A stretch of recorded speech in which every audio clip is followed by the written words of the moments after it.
আমাদের দেশে দেখা গেল কোন একজন রাষ্ট্রদূত কি বলল সেটি নিয়ে আরেকটা মাতামাতি। রাষ্ট্রদূত বলতে না চাইলেও আমরা যাই, আপনি একটু বলেন, উনি বলতে না চাইলে না একটু বলেন।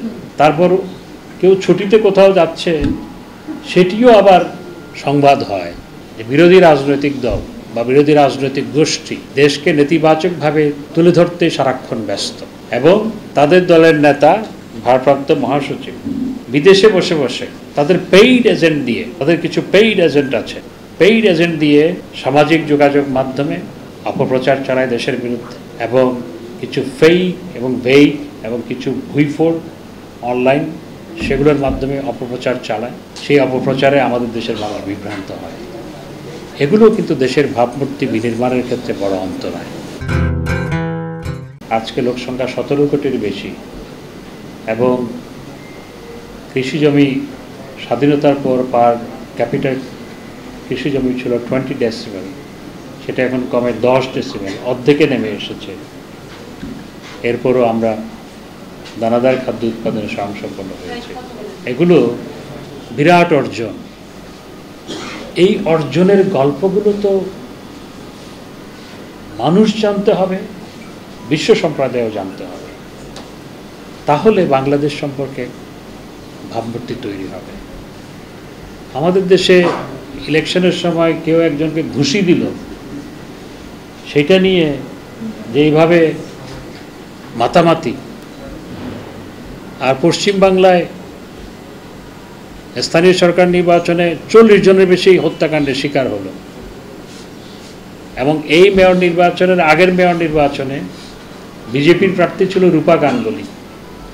রূপা গাঙ্গুলি প্রজেকশন মিটিং করতে গেছে, ইলেকশন মিটিং, সেখানে রূপা গাঙ্গুলিকে হামলা করে ভারতের কেন্দ্রে ক্ষমতাসীন দলের প্রার্থী রূপা গাঙ্গুলি, তাকে হামলা করে তিনি পালিয়ে একটা ঘরের মধ্যে আশ্রয় নিয়েছেন।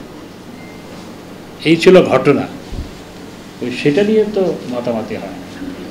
তারপর আমাদের দেশে দেখা গেল কোন একজন রাষ্ট্রদূত কি বলল সেটি নিয়ে আরেকটা মাতামাতি। রাষ্ট্রদূত বলতে না চাইলেও আমরা যাই, আপনি একটু বলেন, উনি বলতে না চাইলে না একটু বলেন। তারপর কেউ ছুটিতে কোথাও যাচ্ছে, সেটিও আবার সংবাদ হয়।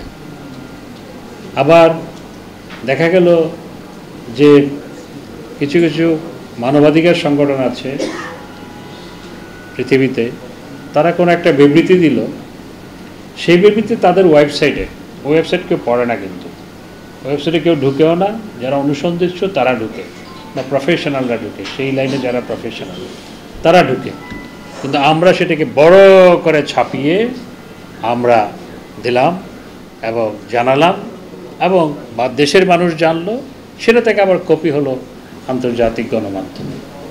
এই হচ্ছে ঘটনা। তো এগুলো নিয়ে ভাবতে হবে। দেশকে নেতিবাচকভাবে তুলে ধরার মধ্যে কোনো কৃতিত্ব নাই, দেশকে পজিটিভলি তুলে ধরতে হবে। আমি আপনাদেরকে অনুরোধ জানাবো দেশকে পজিটিভলি তুলে ধরার জন্য কাজ করার জন্য। IRF-এর সাংবাদিকদের আমি অনুরোধ জানাবো, আপনাদের ব্যানারে যদি ট্রেনিংয়ের ব্যবস্থা করেন তাহলে খুব ভালো হয়। তাহলে কিভাবে দেশকে পজিটিভলি তুলে ধরা যায় আপনাদের সদস্যরা সেটি জানবে। আর আজকে আপনারা দেখবেন যে বিরোধী দল ভারতে যখন কাশ্মীরে পাকিস্তানের সৈন্যরা আক্রমণ করে ভারতীয় অনেক সৈন্য হতাহত হলো, তখন ভারতের প্রধান বিরোধী দল কংগ্রেসের নেত্রী সোনিয়া গান্ধী সরকারকে নিঃশর্ত সমর্থন দিলেন যে এই সংকট মোকাবেলায় আমরা সরকারের পাশে আছি। অন্যান্য রাজনৈতিক দলগুলো সরকারের পাশে থাকার অভিপ্রায় ব্যক্ত করল। আমাদের দেশে যখন পাশের বাড়ি মায়ানমার থেকে যখন ওদের সীমান্তরক্ষীরা পালিয়ে আসে, তখন বিএনপি নেতারা বিবৃতি দেয়, নত জানু ওর পররাষ্ট্রনীতির কারণে ওরা পালিয়ে এসেছে। আরে বেটা, ওখানে গোলাগুলি হচ্ছে, ওরা প্রাণ ভয়ে পালিয়ে এসছে, এটার সাথে পররাষ্ট্রনীতির কী সম্পর্ক? এবং তারা সবাই ফেরতও গেছে। এই হচ্ছে তাদের বক্তব্য। তো দেশকে নেতিবাচকভাবে উপস্থাপন করা, যে বিরোধী রাজনৈতিক দল বা বিরোধী রাজনৈতিক গোষ্ঠী দেশকে নেতিবাচকভাবে তুলে ধরতে সারাক্ষণ ব্যস্ত, এবং তাদের দলের নেতা ভারপ্রাপ্ত মহাসচিব বিদেশে বসে বসে তাদের পেইড এজেন্ট দিয়ে, তাদের কিছু পেইড এজেন্ট আছে, পেইড এজেন্ট দিয়ে সামাজিক যোগাযোগ মাধ্যমে অপপ্রচার চালায় দেশের বিরুদ্ধে, এবং কিছু ফেক এবং ভেইক এবং কিছু ভুইফোড় অনলাইন সেগুলোর মাধ্যমে অপপ্রচার চালায়। আর সেই অপপ্রচারে আমাদের দেশের মানুষ বিভ্রান্ত হয়। এগুলো কিন্তু দেশের ভাবমূর্তি বিনির্মাণের ক্ষেত্রে বড় অন্তরায়। তো এগুলোর বিরুদ্ধে মেইন স্ট্রিম মিডিয়াকে কাজ করতে হবে। চিন্তা করতে পারেন যে পদ্মা সেতু নির্মাণ যখন শুরু হলো, তখন ছেলেদেরা গুজব ছড়িয়ে দিল, অনেক নিরীহ মানুষ হত্যাকাণ্ডের শিকার হলো। করোনার টিকা যখন দেওয়া শুরু করলাম, 130টা দেশ করোনার টিকা দেওয়া শুরুই করতে পারেনি, তখন বাংলাদেশ শুরু করেছে। তখন বলল যে এই টিকা নিয়ে কোনো কাজ হবে না, এবং এই টিকা না নেওয়ার জন্য সবাইকে বলে আগে মন্ত্রীরা নিক। এই জন্য আমি তথ্যমন্ত্রী হিসেবে আগে গিয়ে নিয়েছি। তারপর এইভাবে অপপ্রচার চালিয়েছে। মানুষ প্রথমে ইতস্তত ছিল টিকা নেওয়ার ক্ষেত্রে, আর ওনারাও গিয়ে নিয়েছে, এবং নিয়ে বলে খুব ভালো লাগছে। এখন আবার শুরু করেছে কি, ভারতীয় পণ্য বর্জন। সন্ধ্যাবেলায় ভারতীয় পেঁয়াজ দিয়ে পেঁয়াজও খায়। বউকে নিয়ে যখন বের হয়, বউ তখন ভারতীয় শাড়ি পরে মার্কেটে যায়, আর ওনারা বলে ভারতীয় পণ্য বর্জন। এই ধরনের রাজনীতি আসলে দেশের জন্য কোনো মঙ্গল বয়ে আনে। অবশ্যই সরকারে থাকলে সমালোচনা হবে, দায়িত্বে থাকলে সমালোচনা হবে। সমালোচনাহীন সমাজ তো গণতান্ত্রিক সমাজ হতে পারে না, বহুমাত্রিক সমাজ হতে পারে না। সেটি সমালোচনা হবে, কিন্তু সেই সমালোচনা যদি দেশ বিধ্বংসী সমালোচনা হয়, সেটি কখনো কাম্য নয়। তা আমি কথা বাড়াবো না, অনেকক্ষণ ধরে আলোচনা হচ্ছে।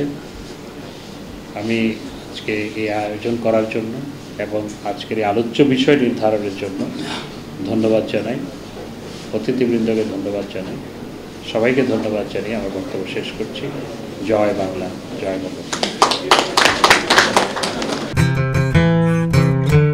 1 জানুয়ারি 2024 চেঞ্জ টিভি পা রেখেছে সুরভিত 6 বছরে। সবার প্রতি নিরন্তর শুভেচ্ছা। changetv.press আগামী 1 জানুয়ারি তার প্রতিষ্ঠা বার্ষিকী। আমি এটা জেনে অত্যন্ত আনন্দিত।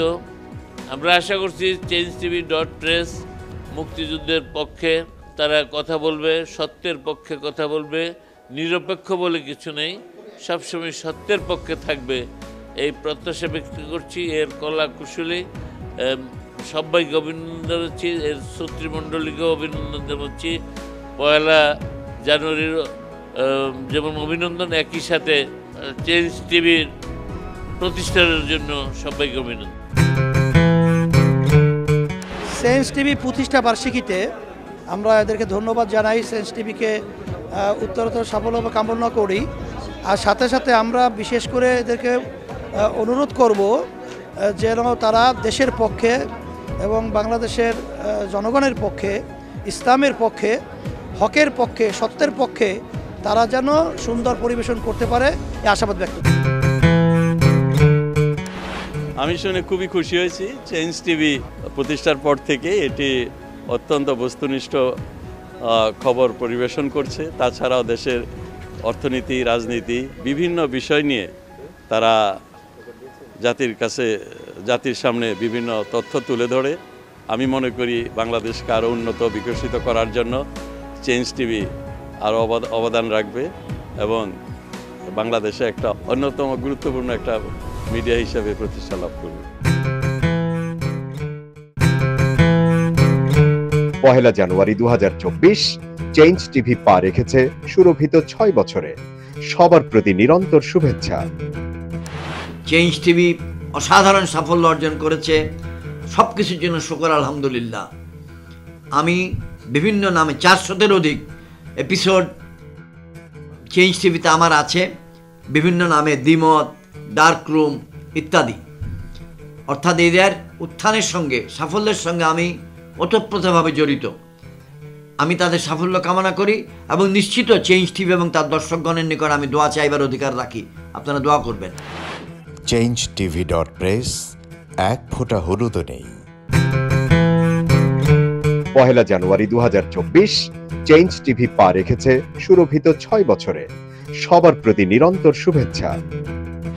চেঞ্জ টিভি 5 বছর থেকে আসলে বাংলাদেশে একটা বিকল্প গণমাধ্যম হিসেবে বাংলাদেশে কাজ করে যেতে পারছে।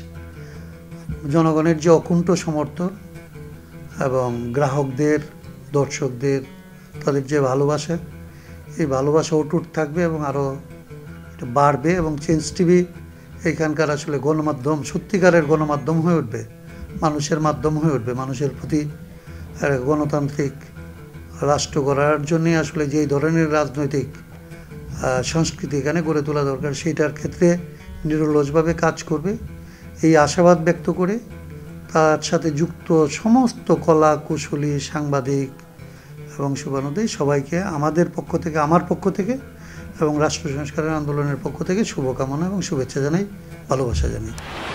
changetv.press, এক ফোঁটা হলুদও নেই। 1 জানুয়ারি 2024 চেঞ্জ টিভি পা রেখেছে সুরভিত 6 বছরে। সবার প্রতি নিরন্তর শুভেচ্ছা। চেঞ্জ টিভি একটি সক্রিয় গণমাধ্যম। এটি 5 বছর অতিক্রম করে 6ষ্ঠ বছরে পদার্পণ করতে যাচ্ছে। তাদের এই দীর্ঘ পদযাত্রায় আমরা সবসময় তাদের সঙ্গে ছিলাম, আছি এবং ভবিষ্যতেও থাকব। আপনারা আপনাদের যে চাহিদা সেটি ডেফিনেটলি পরিপূরণ করতে সক্ষম হচ্ছেন। এই আউটলেটটি ভিন্ন ধারার পথা বিপরীত অভিলক্ষ্যে পরিচালিত। আশা করি তারা যে মশাল প্রজ্বলিত করেছে তা সবসময় প্রজ্বলিত রাখতে সক্ষম হবে, এই শুভকামনা তাদের প্রতি রইল। ধন্যবাদ। changetv.press, এক ফোঁটা হলুদও নেই।